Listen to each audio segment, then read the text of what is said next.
Hey, well, welcome back. We're continuing our series here on the principles of macroeconomics, and we're continuing talking about business cycles. And this time, we're going to introduce the Austrian perspective, which is quite a bit different than either the Keynesian or the neoclassical.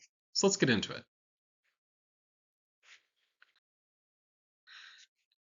Okay. So the first thing I want to talk about is kind of the common element that pulls all business cycle theories together, and that is the primacy of error. Every business cycle theory has to involve error at some point, for reasons we'll get into. Then we'll look at Austrian business cycle theory, how Austrian business cycle theory looks at error, and uh, and how that gets incorporated and how that then plays out in the dynamics of business cycles. Finally, we'll turn to looking at some Austrian policy prescriptions. So, if the Austrian theory is true, what kind of policies would be appropriate? Which is something, of course, that we need to do with any of these business cycle theories. If ultimately what we want to do is try to stabilize the economy, we need to know, well, what kind of policy path would actually allow us to do that.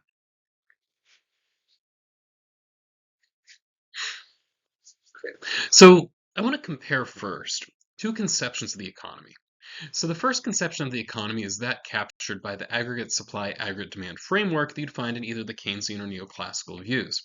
And the idea here is that we have two different ways of thinking about GDP. So one, we can think about it from the demand side, which is really all about spending. So we're spending on things like consumption, investment spending, government expenditures, and net exports. And this has to be equal to the supply side of GDP. That is, the amount we can produce based on the labor, the human capital, the physical capital, and the level of technology productivity that we have. So when equilibrium happens is when the spending side and the production side are aligned.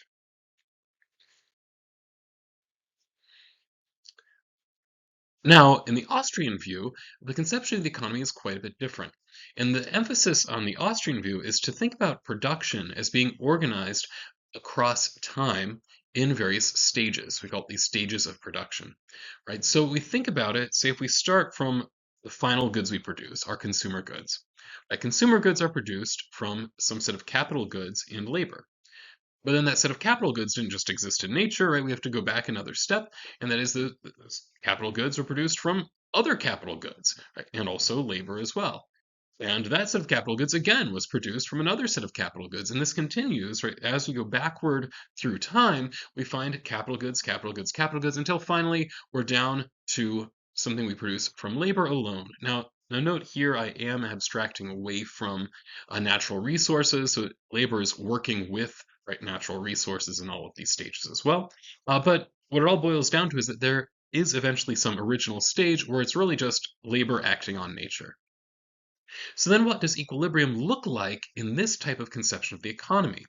Well, in the Austrian view, equilibrium is when our labor is split across these various stages in production in a coordinated, consistent way.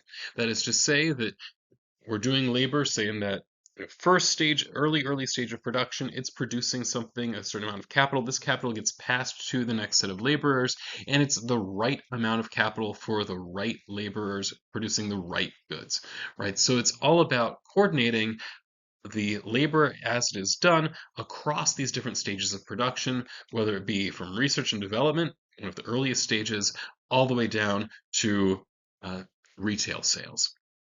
Now, in this way, the Austrian view has a unique emphasis on the way that time works. Now, certainly other views may look at time, certainly the neoclassical view, for example, you consider the short run and the long run.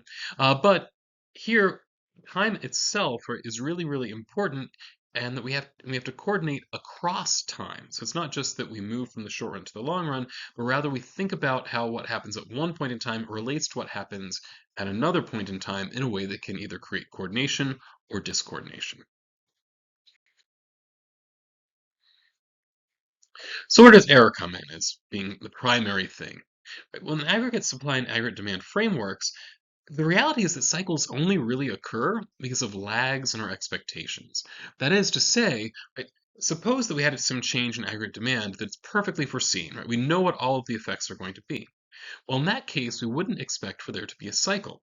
Simply because if everybody sees this coming, what are we going to do? Right, well, we're going to negotiate for higher wages. And that self correction process that neoclassicals would talk about happens immediately. That is, we see wages adjust immediately as soon as that inflation hits. So we really never actually see boom or a bust happen. Now, when can it happen? Well, when we don't correctly foresee those effects, right? And then it takes a while for wages to catch up with whatever happens to be happening in the rest of the economy. Now, the conclusion then is that fluctuations are going to come from two sources in the aggregate supply, aggregate demand world. Right? One of them being, as I said, the unexpected changes in aggregate supply and aggregate demand, that is, these cyclical changes. But now it is also possible for us to have changes in the long run aggregate supply, that is, our potential GDP can change. This would be economic growth or decline, depending on which direction we're going. Right? So we will see the cyclical changes, but the cyclical changes are only from those things that are unexpected.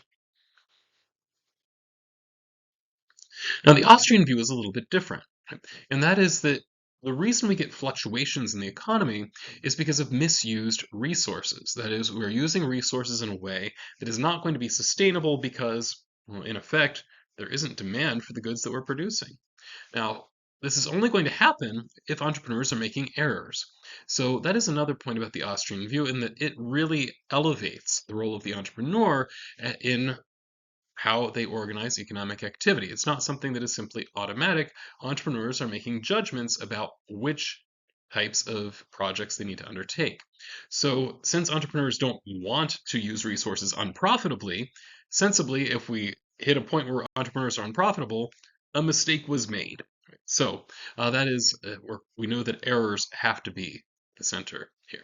So, really, the Austrian theory centers around the idea of how do we explain these errors and where they come from. So, let's spend a little bit more time talking about entrepreneurs in the Austrian view.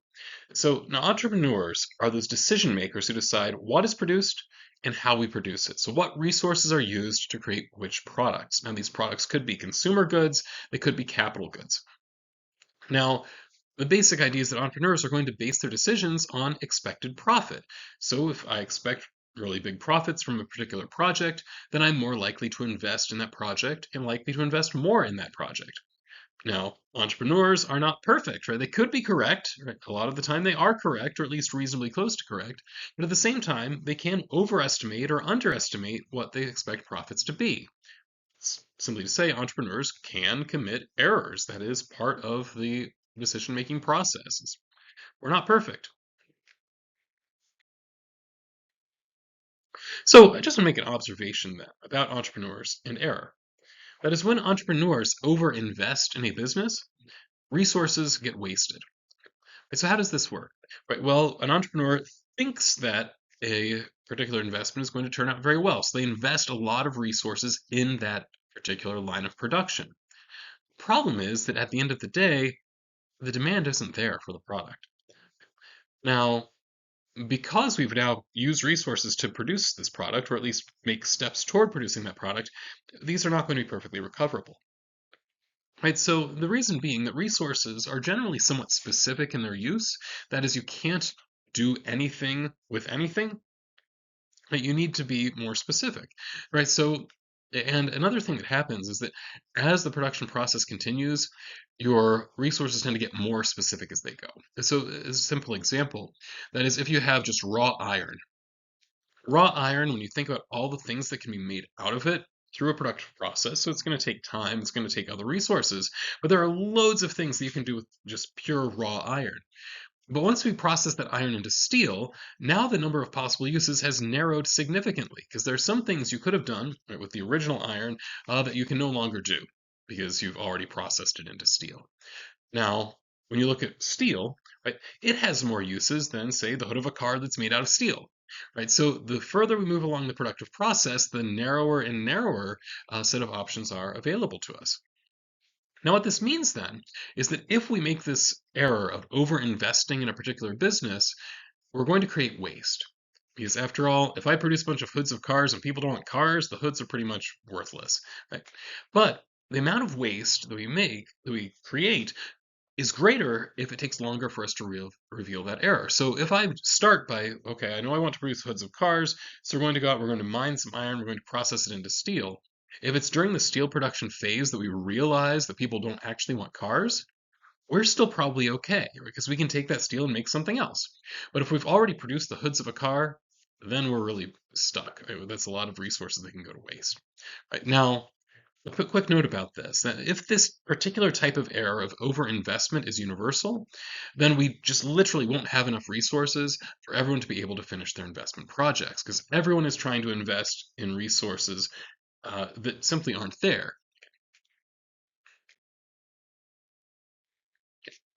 Now, on the other hand, it's possible for entrepreneurs to underinvest. That is, we can underestimate how much a particular project is going to pay off.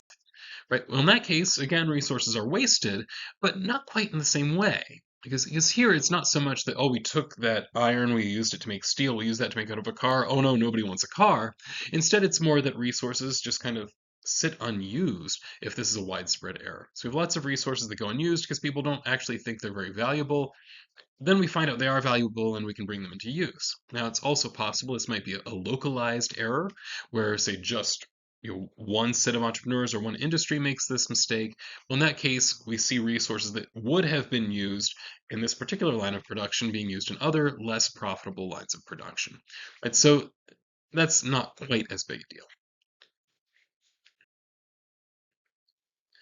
Now, what happens then in the typical case? After all, errors, both underinvestment and overinvestment, are fairly common, and typically we'd expect them to cancel out. That is, we'd have some set of entrepreneurs that are overly optimistic about the things that they're investing in, some other set of entrepreneurs is overly pessimistic about the things that they are investing in. So we're going to have some they estimated too high. Later, when they realize they estimated too high, they decrease investment. Another set invests too little. When they realize that, they then increase investment. So you have this decrease in investment on the one side, an increase in investment on the other, and these two cancel out.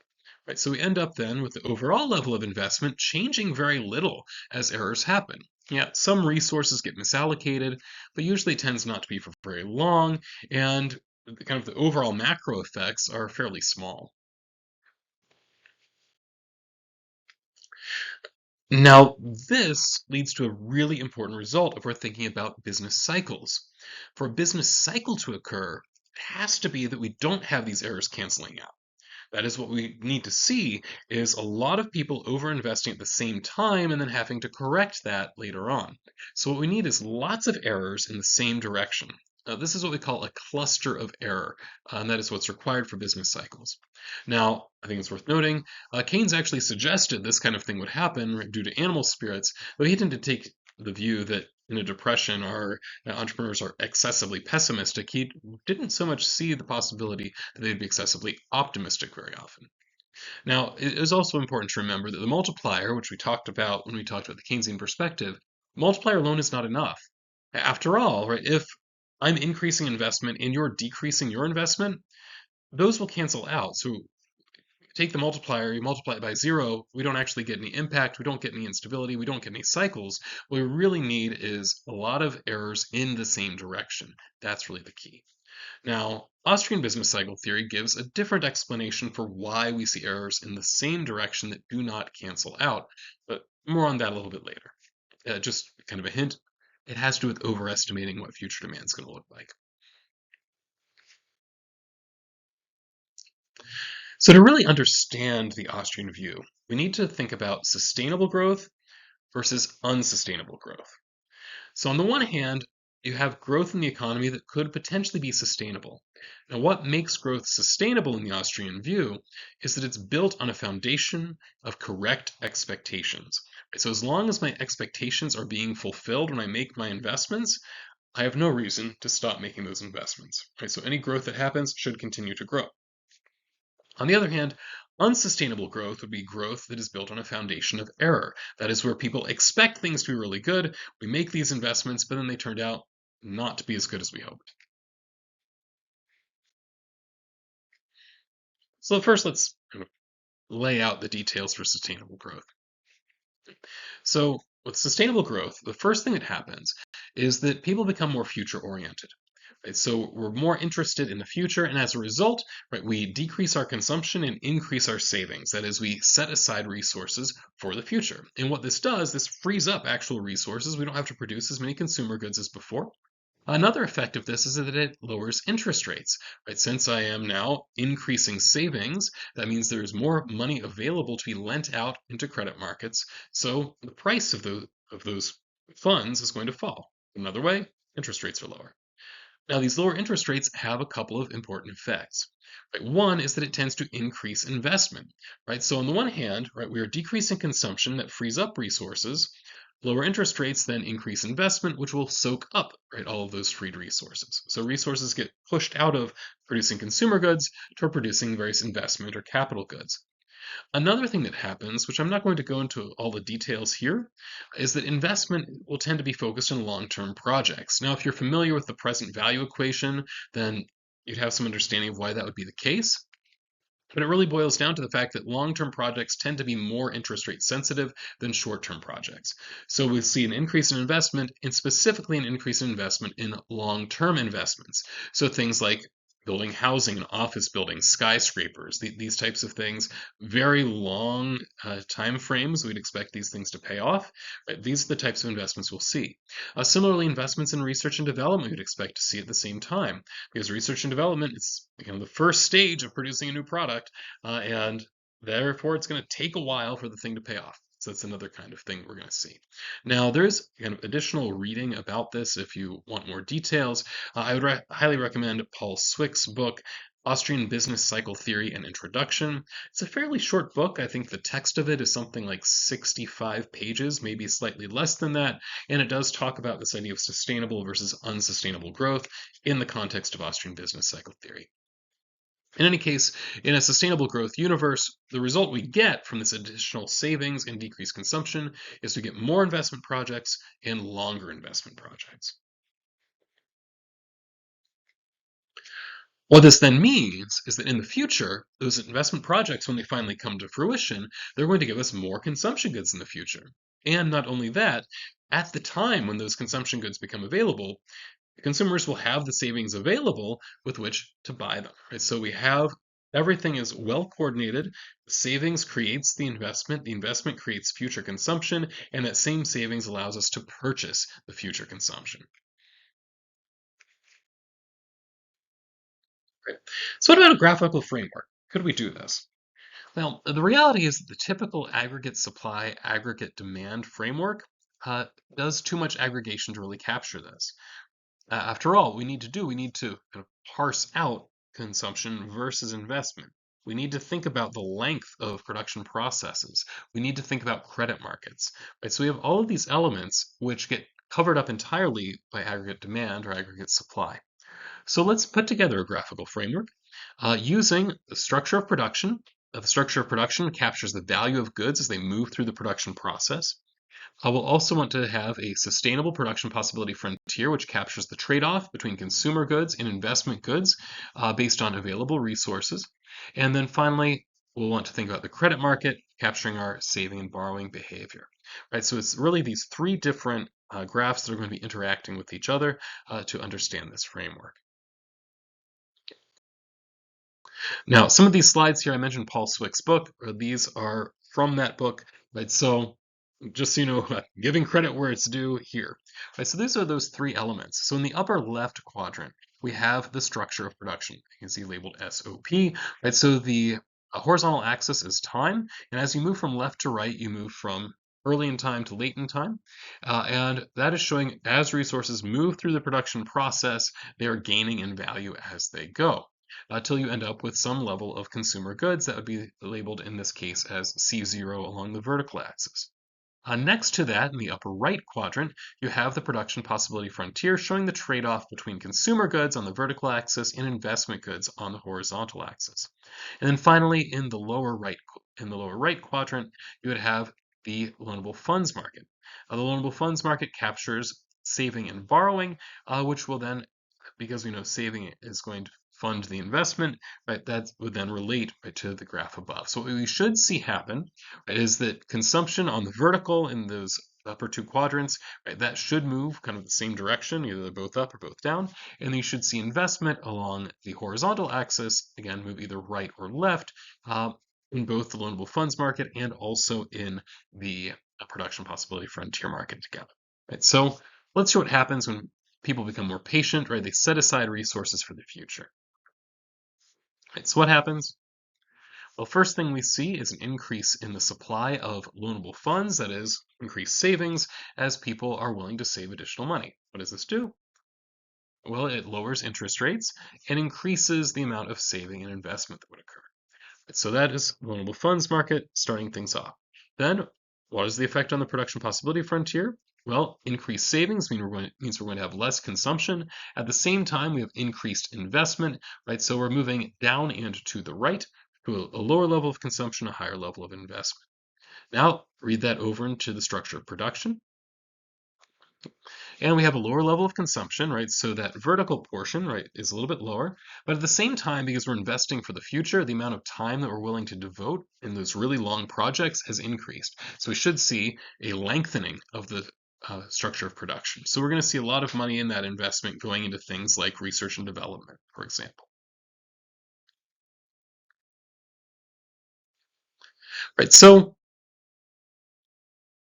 we can kind of see each of those pieces again. This is just, uh, but this is looking at the structure of production, kind of how labor relates here, right? So we have here the early stage and late stage goods. Oh, I'm sorry, it's not labor, it's goods in these various productive stages. So as the structure of production gets more roundabout, that is, takes more time, what we see is a decrease in the demand for the late stage goods, that is, things like consumer goods and capital goods that are really close to consumer goods, while we have an increase in the demand for the early stage goods. And you can see what that does to the price differential, right? So late stage goods have now gotten cheaper than before, while early stage goods get more expensive than before. And that is why you see the slope has changed, right? Those early stage goods have gotten more expensive. So as we move from the early stage to the late stage, we're adding less value as we move along the production chain.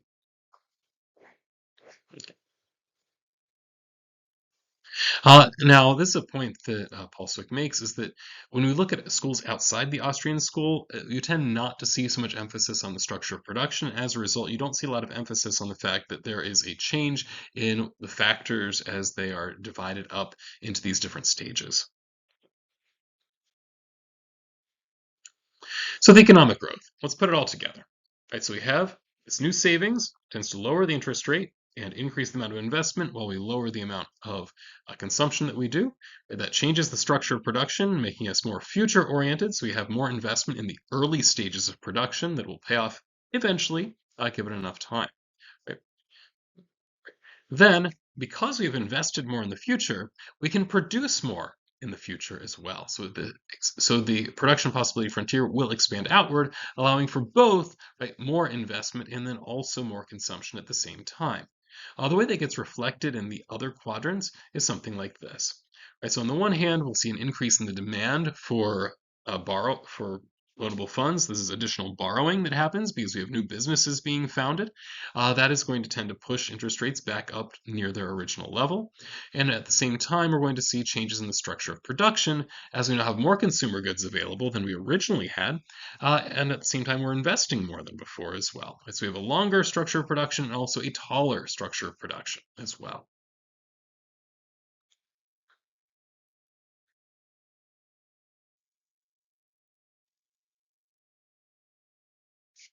Now, another way to think about this is a metaphor from Robinson Crusoe. So imagine we have Robinson Crusoe. He's on an island by himself, and he's living on fish. Every day, he needs to eat two fish to survive. Now, if he wishes, by hand, he can catch four fish per day. So he could live 2 days right off of one day's work if he wishes. Now, of course, he doesn't have to catch that many fish. He could just catch his two and be happy as far as that goes. Now, if he has a net, on the other hand, he could catch 8 fish per day, let's say. The problem is that the net takes a week to construct. So it's going to be 7 days to do that. Now here do imagine we have the possibility of leisure. That is that somebody could, in this case Robinson, could just kind of sit around and enjoy life, right? Not really have to worry about catching food to surviving, just enjoy the deserted island on which he has found himself. So when Robinson looks at this, he really has a choice. One thing he could do right now, he could just work half a day and do that forever. It's a perfectly valid thing to do. By hand, he can catch 4 fish per day. He only needs two to survive, right? So he can just catch his 2 fish for the day, sit back and relax the rest of the day. This is perfectly fine. On the other hand, he has another option, right, and that is to work hard now so that he has what he needs to construct that net. Then, after he's constructed the net, he only has to work a quarter of the day instead of half the day, right? So, what is going to determine what he decides to do really depends on how patient Robinson is. That is what we call his time preference. If he's really impatient, right, then he's going to have less free time, but he's going to take it now, right? So he's going to work half a day for the rest of his life on this island anyway. Or if he's more patient, then he's going to choose the option that gives him more free time, but it will be later that that happens because he has to invest in getting the net first. So here's how a patient Robinson would work. That is, he works hard for the first 7 days. In those 7 days, he has enough to eat, but then he's also saving up additional fish for when he's going to start making the net. So since every day he can catch 2 days worth of food, he eats the one day's worth and he saves the other day's worth. So by the time the 7 days are up, he has a whole week's worth of food stored. Then he can take over the next 7 days. He doesn't have to bother working anymore. He doesn't have to bother working for catching fish. Instead, what he's going to do is work on that net. At the end of 7 days, he's going to be more productive. Right. So over the course of those 7 days, he still has to survive. So he's eating his fish that he's saved. He's sitting there. So he's eating from his savings while he's building that net. Then once the net is completed, so he now only has to work a quarter of the day. Right. So in 2 weeks, he gets that net, and then he can work a quarter of the day. Now let's look what unsustainable growth looks like. Now, the way that this starts, first in terms of the logic, it starts with lower interest rates, but these lower interest rates are not fueled by additional savings because of an increase in patience. It is instead fueled by credit expansion. That is to say that new money is just created in credit markets. Now, we'll talk about this more when we talk about banking later on in this series, but for now, just trust this is something that can happen. Banks are, in fact, capable of creating credit uh, without there having to be additional savings to do it. But as they create additional credit, that is going to have a couple of effects. Right? Well, one, it starts lowering interest rates because it appears as an additional supply of credit that's available, it lowers interest rates just like savings would. Now, the big difference here, though, is that it's not from savings. Right? So we have lower interest rates. People aren't any more patient, so they're not going to save more. In fact, they're going to save less. Because after all, lower interest rates, my savings don't pay as much. So I'm going to save less, I'm going to try to consume more. At the same time, lower interest rates will encourage more investment. So this looks really good, right, from a C plus I plus G plus NX perspective, because consumption's going up and investment are going up. This is great, right? So everything is looking fantastic. The problem is that we're going to end up running into some resource issues. So here's another allegory to capture what those issues look like. It's the allegory of the home builder. Now this goes back at least to Ludwig von Mises, who was one of the authors of the Austrian business cycle theory. So it really gets to the problem of real resources and the fact that eventually you're just going to run out of stuff. Right? You cannot, in fact, consume more and invest more at the same time continuously. So the allegory goes something like this. Right, so suppose you have a home builder, and he's told he has enough bricks to build 5 houses. Now, a sensible thing to do then would be to lay foundations, right, for 5 houses. That is exactly what he does. Problem is, the reality is that he only has enough to build 4. So he doesn't know that. He hires people. They start 5 foundations. This is looking really good in terms of employment. Certainly, it's going to be 20% more employment than if he was only starting 4 foundations. So employment's looking good, production is looking good, we're doing lots of investment. This is what we call the boom. Lots of projects get started because there was this false signal. That is, we start 5 houses because we think we have enough resources for that. However, eventually it's going to become obvious that he can't finish all the houses. After all, he has his supply of bricks there.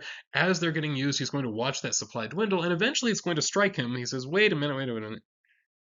I can't finish 5 houses. There aren't enough bricks left to do that. So instead, he has to salvage what he can. Now, I think this is the point where we can say the earlier he discovers the error, better. because that means fewer bricks are going to be wasted in laying foundations that can't be built on. But in any case, some bricks are going to be wasted in the process. The further along the process he gets, the bigger that waste will be. How does this look then for Robinson Crusoe? Right. Well, what if we have a misled Robinson? So Robinson, he says, I want to be able to relax. I want to only have to work a quarter of the day, so I'm going to start building this net. But first, I know that I need to save up so that I'm ready to go. Right, so Robinson saves for 4 days. After 4 days, he says, you know what? I'm just going to go ahead and start.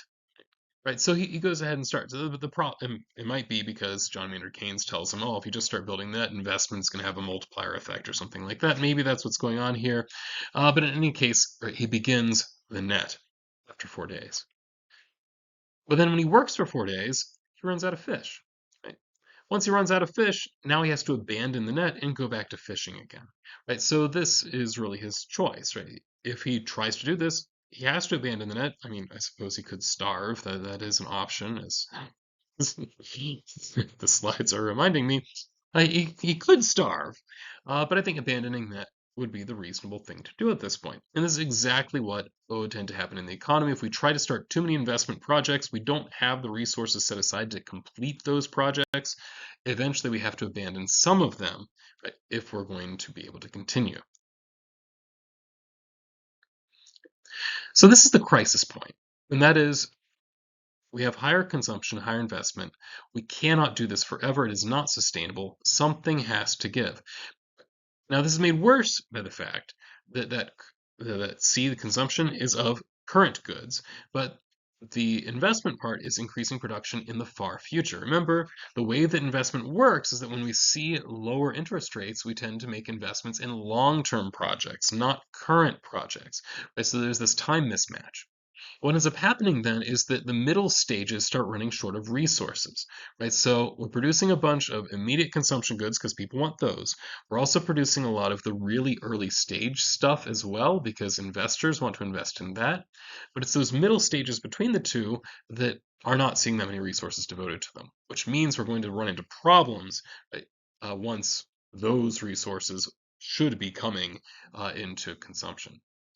Now, we also have another issue as well, that is the lack of savings. So once these investments play out, assuming that we did actually have the resources to do it, at the end of the day, our consumers actually have less savings. So they're going to have a hard time paying for any of these consumer goods in the future. Now, when we put all this together, we really have two options. One possibility, right, would be hyperinflation. That is, we just continue and accelerate the money creation process to try to hide the fact that we have too few resources. But another possibility would be allowing interest rates to correct. If we allow interest rates to correct, then they're going to go back up. That leads to a bust. After all, when they go back up, we start consuming less, we start investing less, right? When we start consuming less and investing less, GDP is going to fall. Now, either way, the reality is the resources that were invested in those projects that won't pay off, some of them will be wasted. And that's going to be an issue either way. So what does this look like graphically? So again, right, pulling from Paul Swig. So let's go ahead and walk through the process. Right, so we again have an increased supply of savings, but in this case, it's not actual savings. Instead, it's new money that is creating this. Right, so it's what we call credit expansion. But we do nonetheless, we see lower interest rates, we see an increase in investment that would happen. Now, the big difference is that while we see that increase in investment, right, that would tend to lengthen the structure of production, we also see an increase in consumption because as interest rates are pushed down, right, we save less, we consume more. And so we get moved to a point that is beyond the production possibility frontier. Now, a point here, uh, the way that this production possibility frontier is defined is that it's the sustainable production possibility frontier. It's not the absolute production possibility frontier. So if it were absolute, we couldn't go beyond it. But because it's defined based on sustainability, that means we can't actually go beyond it. We just can't stay beyond it forever because we're going to run out of resources. So here we have that what he calls the dueling structure of production. On the one hand, the increase in investment, we want to build up those early stages. On the other hand, the increase in consumption, we want to build up the late stages at the same time. So it's that middle, again, that gets hollowed out. So what does the recession look like? Well, here we are in the boom. Right? What's the next step? Well, what was not sustainable, in fact, will not be sustained. Right? So eventually, investment's going to collapse, as will consumption, as we simply run into resource problems. As a result, the structure of production is also going to collapse as we've now wasted a bunch of resources, and the wasted resources could also affect the production possibility frontier. In terms of credit markets, we'd expect to see the demand for loans collapse at the same time as savings also is going to collapse because the new money, once we stop creating it, we go back to the original uh, savings point. Except now we can't go to the original savings point even because we don't have as much income. Right? So we have all kinds of things are just collapsing. We end up with higher interest rates. We end up with less saving, less investment at the same time, right? Less consumption at the same time because our overall possibility of production has fallen as well. Right? So it's all disaster. Everything is falling apart. No, I want to do a quick comparison then between these different perspectives that we've looked at this point. Now here entrepreneurs made errors. Now, in aggregate supply and aggregate demand, what the errors look like would be these errors in inflation expectations. Right now, once we correct our inflation expectations, we can work these out with little to no long-term consequences. That's to say, we just go back to the original potential GDP, potential output, and things are fine. Uh, that's that. On the other hand, in the Austrian view, Austrian business cycle theory, we have these misleadingly low interest rates. That was what the error root of the error was. But we saw these low interest rates that encourages us to engage in really long structures of production, where the reality is these low rates were transitory. They weren't going to last very long. Right? So we had errors, right, in the length of production processes that we chose. Right? Then, when those got revealed, right, we have wasted resources. As a result, there's a lasting effect. Our economy is made permanently worse off because of those wasted resources. If we hadn't wasted them, we would have been better off. Right, so that is a big difference between, say, the neoclassical self-correction that occurs and the Austrian business cycle theory self-correction that occurs. Right, so both involve some level of self-correction. Booms don't last forever, but in the aggregate supply, aggregate demand framework, there aren't really any long-term negative consequences except things being less stable. Whereas in the Austrian business cycle theory, we have the waste of resources that do make us worse off than if the cycle had never happened. Now, an important point to keep in mind is that in Austrian business cycle theory, booms are typically seen in one specific market. That is, there is some market that is attractive to entrepreneurs over the course of the boom. Something that feeds into that is what we call bubble dynamics. Right, so bubble dynamics happen whenever people see rising prices of a particular type of investment, and that attracts additional investment, which then fuels even more rising prices. So when we see that kind of process happen, that is why we tend to see a lot of the investment get in, say, one specific or fairly narrowly defined segment of the economy. Now, where the boom happens is something that's not completely predictable. It depends on the institutional framework we have and on the psychology of the market. So sometimes you can look at policies and say, well, it looks like the policies we have in mind are going to encourage specific types of investment, right? Or it might be that the psychology of the market encourages specific types of investment, but it's not something that's predictable. Except that it's going to be lots of early stage investment. That's the only thing we can say from a theoretical standpoint. Now, just a couple examples. In the late 1990s into the year 2000, 2001, right, we had the dot-com bubble where the internet was all the rage. It was relatively new at this point in time, was becoming popular. So as that led to lots of growth in internet-based businesses, we saw lots of investor psychology that was very excited about the dot-coms, right? So that was the focus of that particular um, boom part of the cycle. In the early 2000s, we saw leading into the financial crisis, the subprime crisis in 2007, 2008, 2009. As we were leading into that, it was a housing boom, is what we saw. And there were a number of factors that led into that being why we saw uh, the boom in housing. There were a lot of policies in place that specifically were encouraging investment in housing, both from a banking finance perspective and then also from, let's see, the individual perspective of it makes sense for me to buy a house, build a house, and so on. So what do we do about it? Right. So we have this story about how booms and busts work in the Austrian view. Well, how do we make it not happen? How do we prevent it? Right. Well, the real key is that in Austrian business cycle theory, booms inevitably lead to busts. Now, you might be able to prevent the bust, but the only way you can do that is by holding interest rates really, really low forever. But that means continuously creating new money and putting that into credit markets. If you're continuously creating new money and putting it into credit markets, that's the recipe for creating hyperinflation, right? So this is not really something to be recommended. We call it the crack up boom. Is not preferred. Instead, it's much more workable to try to prevent the boom in the first place. Right? So if there is no boom, then we won't have a bust. Right? So what does it take to prevent the boom from happening?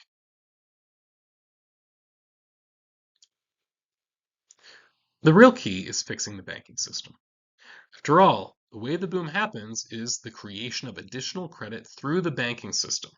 That is the spark that gets things going.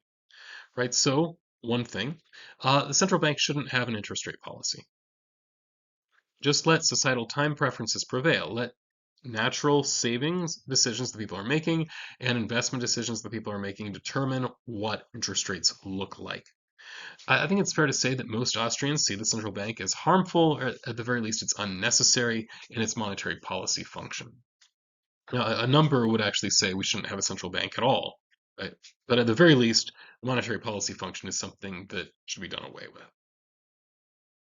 And then another idea. Now, I will say, this is not something that is universally accepted by all Austrians, but one suggestion by many Austrians is 100% reserves for deposits. What this is going to do then is prevent banks from creating money in credit markets. Now, I mentioned here that there's a group we call free bankers. They don't think this is necessary. But let's talk about this because I think this is a more radical reform, right? So let's talk about what that would look like. 100% reserve for deposits means that if I take money and I put it into an account where I have a reasonable expectation that I can immediately just pull that money back out, then that would be considered a deposit, right? So something like a checking account would be a deposit.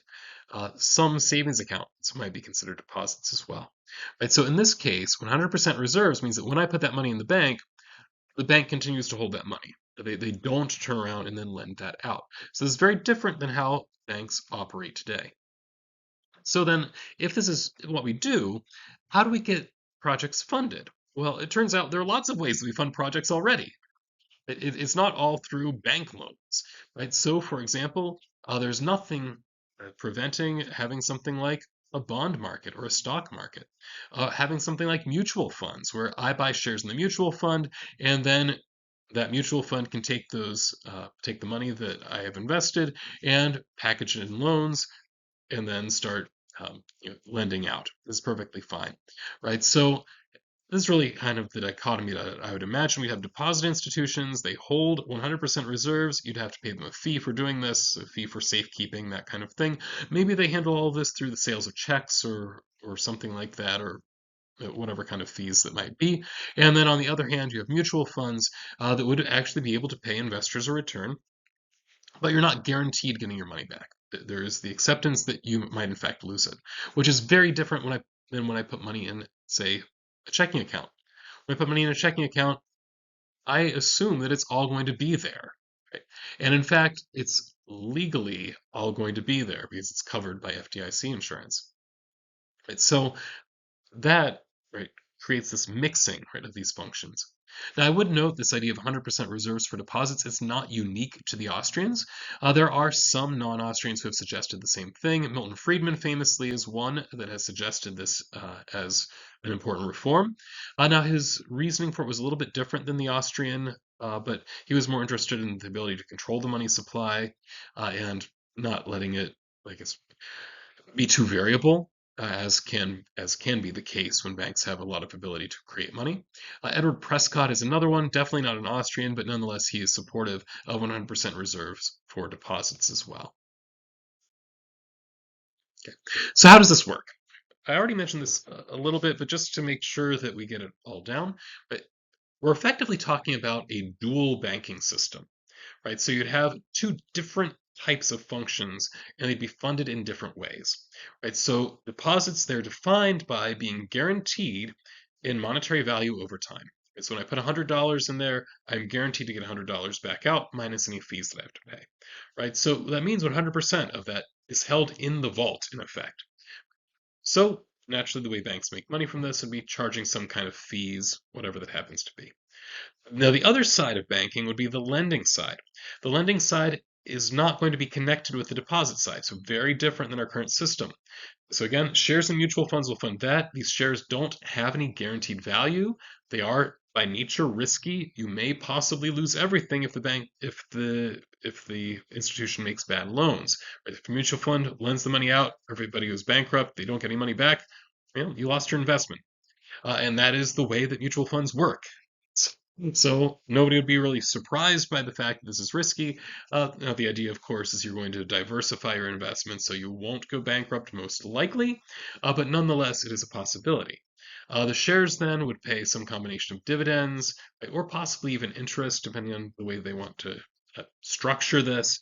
Dividends just means that it would vary depending on the earnings of the mutual fund.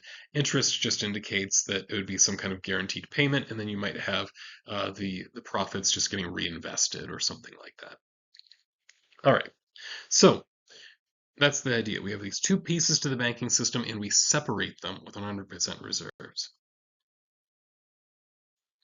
Right, so it's really like this. You have all of your savings, you divide your savings up between deposits, which are held in the vault, and mutual funds, which are then lent out to the rest of the economy. Let's put this a little bit differently. Right?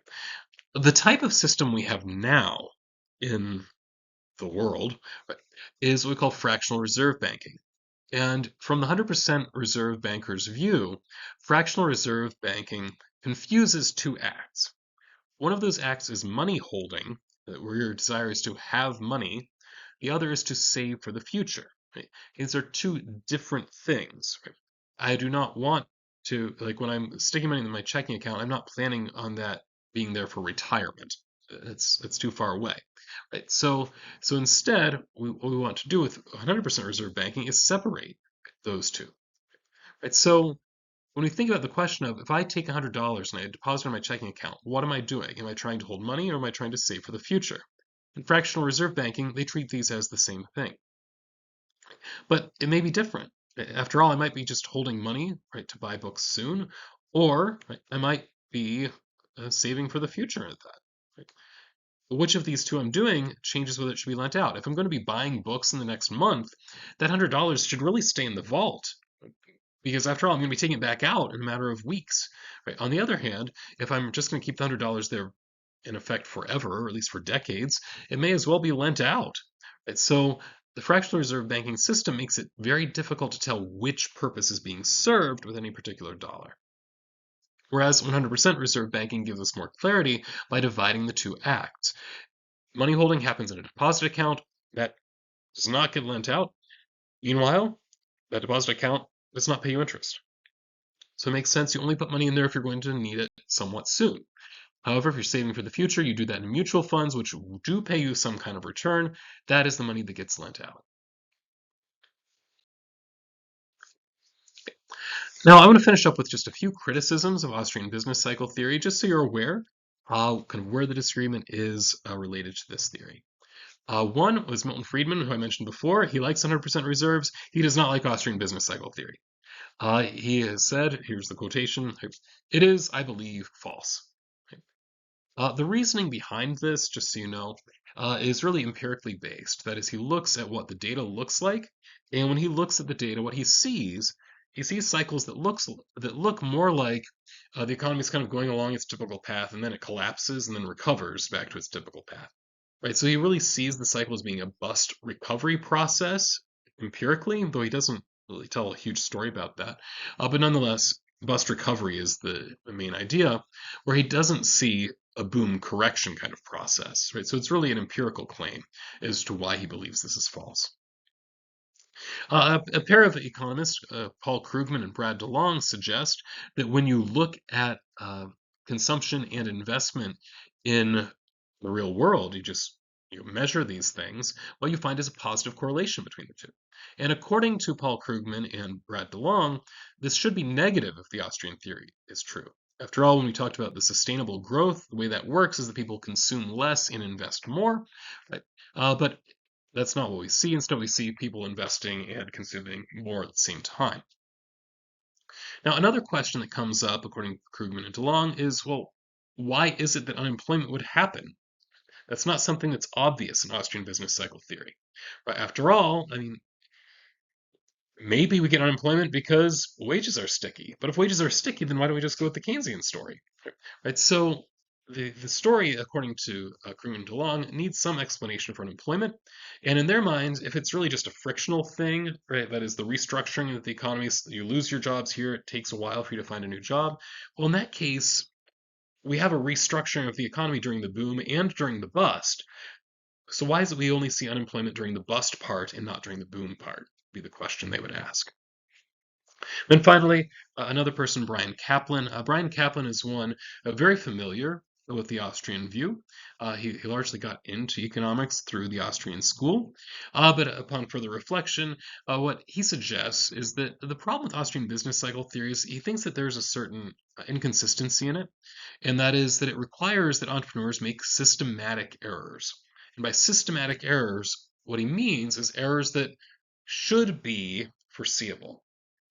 But if you can foresee an error, you won't make it as long as errors are expensive, right? So that is Kaplan's problem with this. Is that he thinks there's a logical issue in that you have entrepreneurs who would want to avoid errors that nonetheless fall into the same errors over and over again. So he would just raise the question, why is it that we don't just account for the fact that interest rates are eventually going to rise? Right? So yeah, interest rates are low. That would by itself want us to invest more. But if we are reasonably good at being an entrepreneur, right, then we should say, well, these low interest rates don't last forever. So we should take that into account. Right? And if we take that into account, the Austrian business cycle theory won't happen. And in fact, even Mises himself said that if people foresaw the effects, you wouldn't actually see the business cycle occur. Right? So these are some of the big challenges to Austrian business cycle theory as it has been presented. So thank you very much. I hope it was informative.